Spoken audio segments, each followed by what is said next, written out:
Last time I finished the synopsis of the Apocalypse. I gave you some ideas of how I divide the Apocalypse into 9 novenas of 9 lights. We will elaborate further from now on by looking into detail at some texts, passages of the Apocalypse, and trying to understand what is meant by it. Just taking short passages of the Apocalypse and meditate on them, of course in the light of these 9 novenas, which help us to understand how the Apocalypse is not at all a book to predict the future or comment as an outsider the events in the world today. No, the Apocalypse helps us to see things that are hidden, see things that other people may not see. But the Apocalypse then calls us on a journey. To see things that other people do not see makes us responsible. We cannot lean back and look with indifference at what's going on, or maybe feel ourselves a little bit superior to all those people who do not see. The faith in Jesus Christ doesn't make us belong to an elite that knows.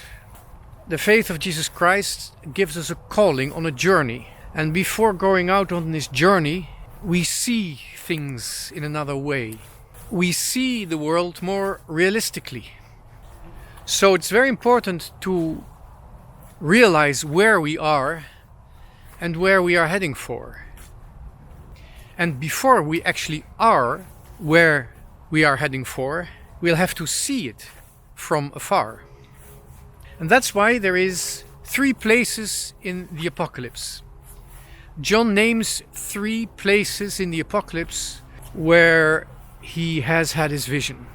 First of all, the Isle of Patmos. And John stresses the fact that he is in exile. He doesn't want to be there.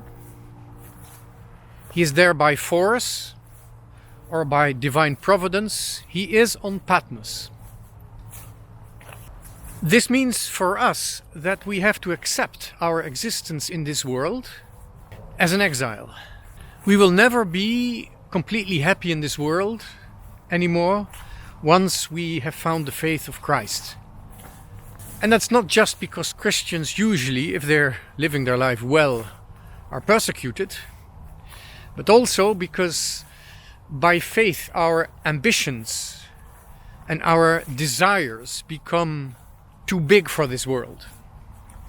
The horizon of this world is too small. As soon as we get to know Christ really, we realize that we are in exile. Even if we are in a very beautiful nature, walking around and thinking about divine mysteries. The world today is an exile. Now it is from this Isle of Exile, this island Patmos, that John has his vision. That's important for us to know that although the world is an exile for us, we should stay there. We should stay in the place where God has put us. Where we work, where we have our family, where we have our friends or maybe not friends, even when we are lonely. Where God has put us, first of all, we have to try to live as well as we can and ask for divine light. And it is on this Isle of Patmos that John has his vision of heaven. He meets Christ, and then from chapter 4 onwards we see the vision of heaven. Then in chapter 17, John is moved by the Holy Spirit to the desert. The desert is the place of adoration. The desert is the place of loneliness, of spiritual fight, of struggle, of not understanding what is happening exactly. The desert is a place of encounter with God, but it's also the place where the devil tries to impede this encounter. He will try to hinder our spiritual life. For all of us, the desert is a place of struggle, of discernment, but also of liberation. The desert is the place where we try to be saints, where we try to adore God, our Creator and our Redeemer, in an appropriate way. The third place is a mountain.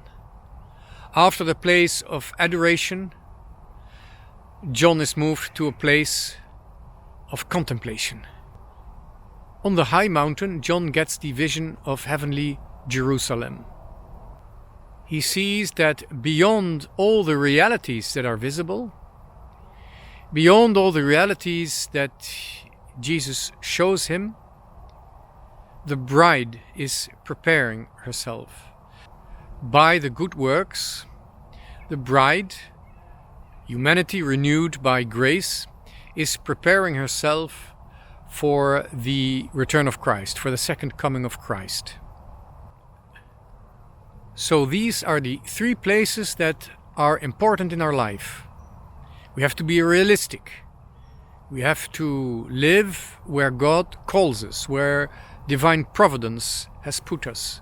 And we have to try to live as good as possible so that we can receive the light of God, so that God can really show to us the state of this world in its final days.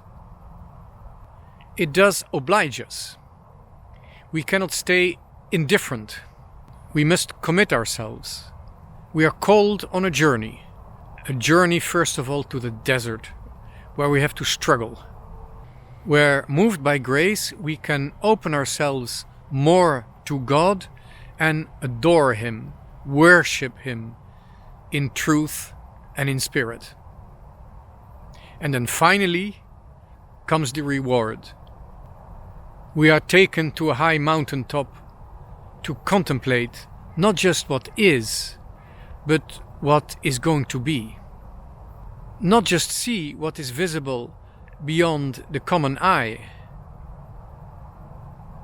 but see what the Son of Man wants to see when He returns in glory.